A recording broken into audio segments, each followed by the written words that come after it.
Olá pessoal, tudo bem? Professor Rafael aqui. Hoje vamos trabalhar um pouquinho com as funções relacionadas à área mais específica da simulação de sistemas e de controle. Então, vamos lá. Uma das primeiras coisas que a gente vai fazer, a gente vai modificar uma configuração padrão que a gente utiliza dentro do MATLAB, que é relacionada ao tempo de acomodação, ou settling time. Para a gente configurar isso, a gente vai digitar ctrl pref e ele vai abrir essa janelinha. Que é isso? São algumas configurações padrões do box de controle e identificação. Tá? O que a gente vai modificar? Aqui na aba Options, a gente vai modificar o Settling Time. Settling Time, vocês lembram o tempo de acomodação ou o tempo de 95% que a gente utiliza, certo? Por padrão, o MATLAB vem configurado com 2%. Como a gente utiliza bastante os 5%, vai aqui vai modificar para que a hora que a gente utilizar algumas funções, ela já retorne o tempo de 5% e não cause confusão na hora que a gente estiver analisando os resultados. Ok? Então, ctrl pref, aba options, coloca 5% e ok. Certo? Precisa fazer isso apenas uma vez. Uma vez modificado isso, isso já fica salvo nas configurações do MATLAB. Então vamos lá. Como que a gente faz para definir uma função de transferência no MATLAB? Existem duas formas, basicamente. A primeira delas, que eu vou mostrar para vocês, a gente pode chamar uma função, uma variável g, e a gente vai fazer tf, e a gente vai criar dois vetores aqui dentro, onde cada um desses vetores corresponde aos coeficientes dos polinômios do numerador e do denominador dessa função de transferência. Okay? Então, por exemplo, uma primeira função de transferência que a gente utilizaria é uma que o numerador teria apenas um número 50, certo? Tipo, 54. E no denominador seria s ao quadrado mais 7.2s mais 36.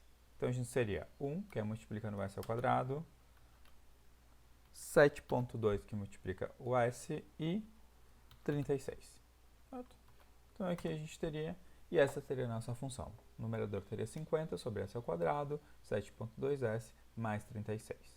Tá? Essa é uma das formas que a gente tem para estar definindo a função de transferência. Uma que eu pessoalmente gosto mais é a seguinte. A gente define a variável s como sendo a função de transferência, simplesmente a variável s, dessa forma aqui, e agora eu posso escrever minha g da forma como a gente escreve naturalmente.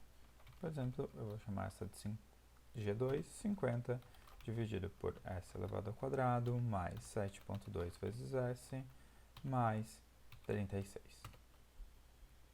Então, essas são as duas formas básicas que a gente tem para estar definindo uma função de transferência. Eu pessoalmente prefiro a segunda, porque a gente já pode escrever a equação do formato que a gente visualiza e não precisa escrever os coeficientes do polinômio. Mas isso é uma escolha pessoal de cada um, as duas resultam na mesma condição. Uma vez definida a função de transferência, a gente vai poder estar fazendo algumas coisas com ela.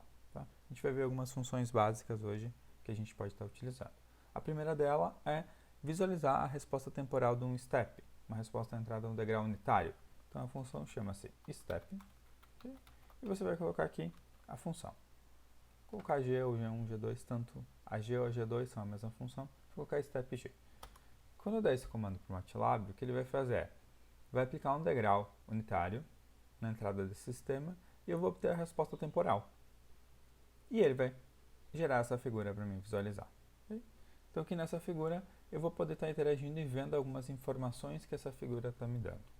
Então lá, uma delas é, se clicarem com direito nesse gráfico e forem em características, a gente vai poder encontrar as características da resposta desse sistema. Entre elas, por exemplo, o pico de resposta, e ele vai marcar um pontinho onde é o pico.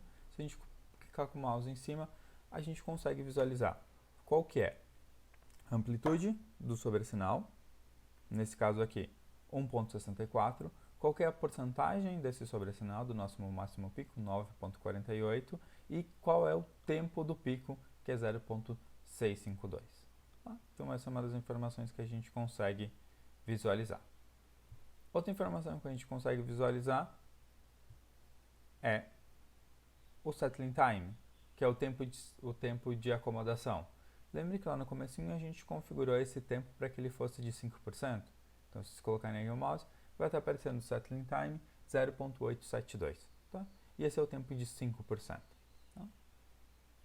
Outra informação que a gente consegue também é o rise time, que é o tempo que ele demora entre sair de 10 até atingir 90%. Se vocês olharem lá naquelas configurações no começo, no Options a gente pode configurar também a relação dessas porcentagens. Você pode escolher qual que é de 10 a 90, de 0 a 100%, você pode escolher qual que é esse tempo. Se colocar o mouse vai aparecer qual que é esse tempo em si. Outra opção que a gente tem é o valor de steady state, ou o valor de regime permanente. Qual que é o valor final que minha função vai atingir. Esse daqui é basicamente a mesma coisa quando a gente calcula lá na mão o teorema do valor final. Então, dessa forma, a gente consegue chegar e atingir até lá. Tá? Então, essas são as duas principais formas que a gente tem de estar visualizando, a partir da função step, como são as respostas de um sistema. Tá? Para essa videoaula era isso, pessoal. Na próxima videoaula, a gente vai continuar vendo outras funções disponíveis para a gente estar trabalhando com função de transferência. Até a próxima!